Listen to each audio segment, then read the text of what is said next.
Hello guys, good morning. All in one channel પર તમારું સ્વાગત છે. તો આજે હું તમને અમારું ડેલી રૂટીન બતાવીશ.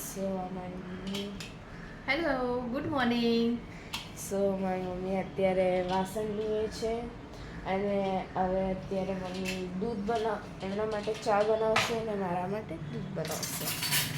તમે શકો છો બહાર કેટલો મસ્ત તડકો છે, કેટલી મસ્ત વ્યૂ છે. આ મારી મમ્મીનું મિની ગાર્ડન છે. તમે જોઈ શકે અહીંયા પણ બધા મમ્મીના ક્યુટ પ્લાન્ટ્સ છે. અને આ અમારું મંદિર છે. સવારે મોર્નિંગ વોક માટે એકવાર ટેરેસ પર આટો મારી આવું, જેને કે આપણું મૂડ ફ્રેશ થઈ જાય એવી રીતે.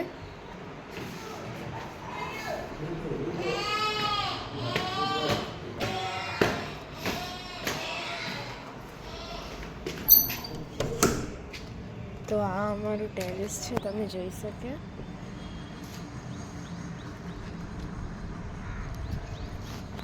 અહીંયા આવવાની મને બહુ ગમે છે, બિકોઝ કે અહીંયા માઇન્ડ ફ્રેશ થઈ જાય, બધું સારું વ્યૂ પણ છે.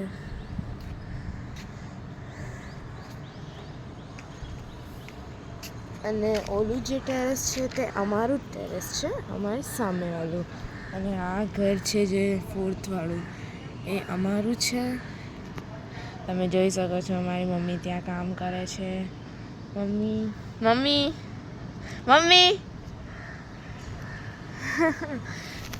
અને હવે હું તમને અમારા સામેવાળા ટેરેસ પર લઈ જાઉં. હા, તમે જોઈ શકો છો. આ ટેરેસ પણ મસ્ત છે.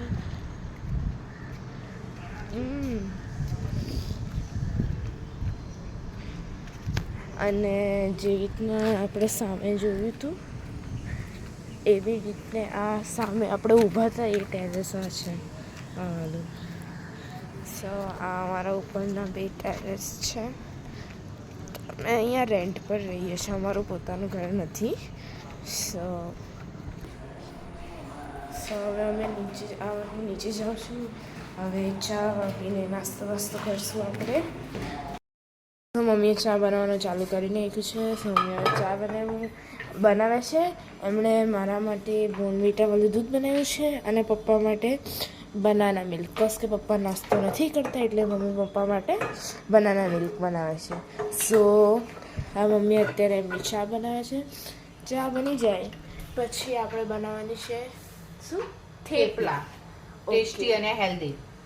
હા, ઓફકોર્સ, કેમ કે હવે આપણે ગુજરાતી છે તો ગુજરાતી લોકોને તો થેપલા ભાવે છે. તો ટેસ્ટી અને હેલ્ધી એટલા માટે કહેવામાં આવે છે કેમ કે જો એમાં 3 જાતના હું લોટ નાખું છું. ઘઉંનો તો નોર્મલ હોય જ, અને સાથે બાજરાનો. તો આજકાલના છોકરાઓને બાજરાનો લોટ ભાવે નહીં, તો હું એમાં જ એડ કરવાની છું બાજરાનો, અને પ્લસમાં રાગીનો લોટ. તો બચ્ચાઓને ખાવાની પણ મજા આવશે. તો આપણે એ રેસીપી આપણે આજે જોઈ લઈશું. ઇન્ટરેસ્ટિંગ લાગે છે સાંભળવામાં. આપણે ટ્રાય કરશું આજે. તો મેં થેપલા બનાવવાનું શરૂ કરી નાખ્યું છે. તો પહેલાં શું લીધું તમે? મેં ઘઉંનો લોટ લઈ લીધો છે. તમે તમારા પ્રમાણમાં માણસો એ પ્રમાણે ઘઉંનો લોટ લઈ શકે. અને પછી મેં લીધો છે આ રાગીનો લોટ, નાગલી પણ કહી શકાય એને. નાગલીનો લોટ લીધો છે, થોડો જ લેવાનો છે, વધારે નથી લેવાનો.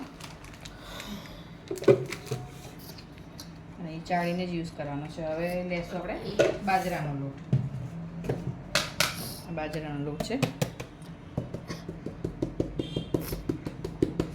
બાજરાનો લોટ છે તો આપણા થેપલા પણ એકદમ સોફ્ટ થશે અને ખાવાની પણ ખૂબ મજા આવશે.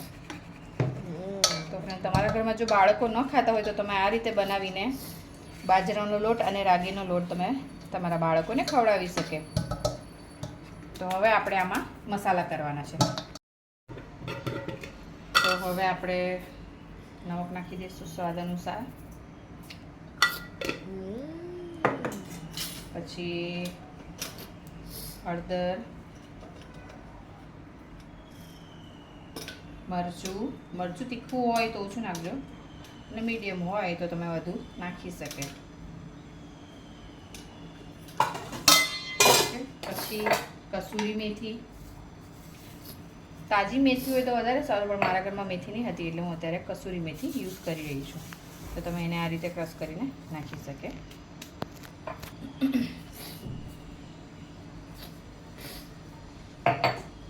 એટલે આપણે બનાવવાના છે મેથીના થેપલા, એટલે મેં કસૂરી મેથીનો યુઝ કર્યો છે. તો તાજી મેથી હોય તો વધારે સારું, પણ ના હોય તો તમે કામ ચલાવવા માટે કસૂરી મેથીનો પણ યુઝ કરી શકે. અને પછી આપણે થોડાક ધાણા નાખવાના છે, કોથમરી અને મોણ માટે તેલ. બરાબર. તો હવે આપણે લોટ બાંધી નાખીએ. તો હવે આપણો લોટ બંધાઈ ગયો છે. તો હવે એને 5 મિનિટ માટે આપણે ઢાંકીને રાખી લઈશું ને પછી આપણે બનાવશું થેપલા. ઓકે.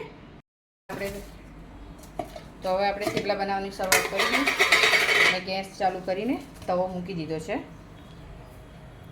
હવે આપણે થેપલા બનાવીએ. થેપલા તમે તમારી રીતે નાના, મોટા, જાડા, પતલા, તમને લોકોને જે પ્રમાણે પસંદ હોય એ પ્રમાણે તમે કરી શકે.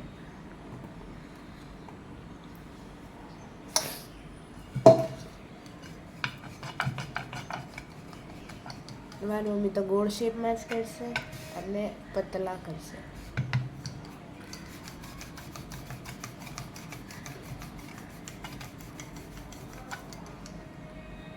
તો હવે મેં થેપલું વણી લીધું છે. તો હવે તવો આપણો ગરમ પણ થઈ ગયો છે. તો આપણે એમાં નાખી લઈએ.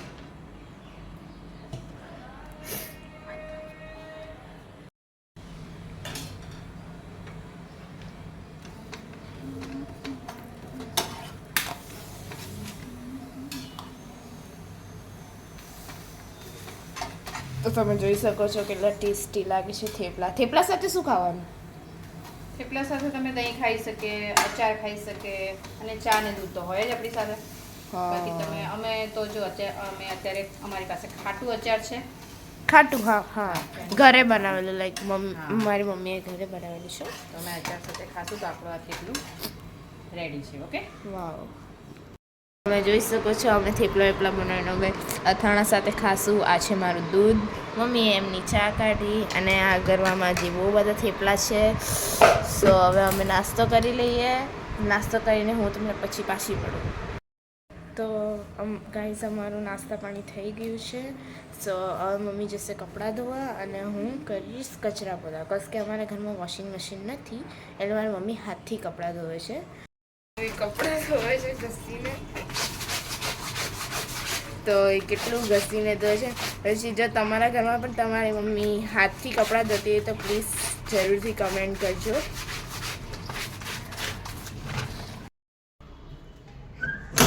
તો હેલો ગાઈઝ, આ મારી કઝિન સિસ્ટર છે. તમને તો ખબર જ હશે. આ ખુશી છે. અમે 4th ફ્લોર પર રહીએ છીએ એટલે એ સીડી ચડીને આવીને થાકી ગઈ છે. સો ખુશીની એક્ઝામ હમણાં ચાલુ છે. તો આજે કયું પેપર હતું? Social science. કેવું ગયું તારું પેપર? બહુ સારું. અચ્છા. શું હતું? એટલે બહુ હાર્ડ હતું કે નોર્મલ હતું કે ઇઝી હતું? હાર્ડ હતું. અચ્છા, ઓકે. તો ગાઈઝ હવે બપોરે અમે જમવા બેઠા છીએ. તો મમ્મીએ આજે સાદું જ બનાવ્યું છે, ખીચડી. એટલે મસાલા ખીચડી બનાવી છે. સો આ બધાને સિમ્પલ ખાવાની ઈચ્છા હતી કેમ કે ગરમીમાં બહુ હેવી ખાવાનું ગમે નહીં. મસાલા ખીચડી છે, પાપડ છે, છાશ છે.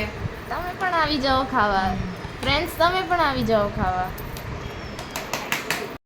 ખીચડી કોને કોને ખીચડી ભાવે ગાઈઝ જરૂરથી કમેન્ટ કરજો અમને, તો અમને પણ ખબર પડે કે તમને પણ ખીચડી ભાવે છે કે નહીં. ને કોની મમ્મી સારી ખીચડી બનાવે તે પણ કમેન્ટ કરજો. તો હેલો ગાઈઝ, અત્યારે સાંજ થઈ ગઈ છે. મારી મમ્મી અહીંયા કપડાં લે છે અને તમે જોઈ શકો ત્યાં અમારો દરિયો છે દમણનો. હું દમણમાં રહું છું. સો ઓફકોર્સ દમણમાં તો દરિયો ફેમસ છે. તો એ દરિયો છે. હવે મારી મમ્મી બનાવશે ચા. સાંજે હવે અમે ચા પીશું એનો. સો ગાઈઝ, અમે જમી લીધું છે. સો આ હતું અમારું ડેલી રૂટીન. સો તમને પણ જો ગમ્યું હોય તો લાઇક, શેર, સબસ્ક્રાઈબ કરવાનું ભૂલતા નહીં. અને તમે પણ કમેન્ટ કરજો કે તમે ડેલી રૂટીનમાં શું કરો છો. So bye bye. Bye bye.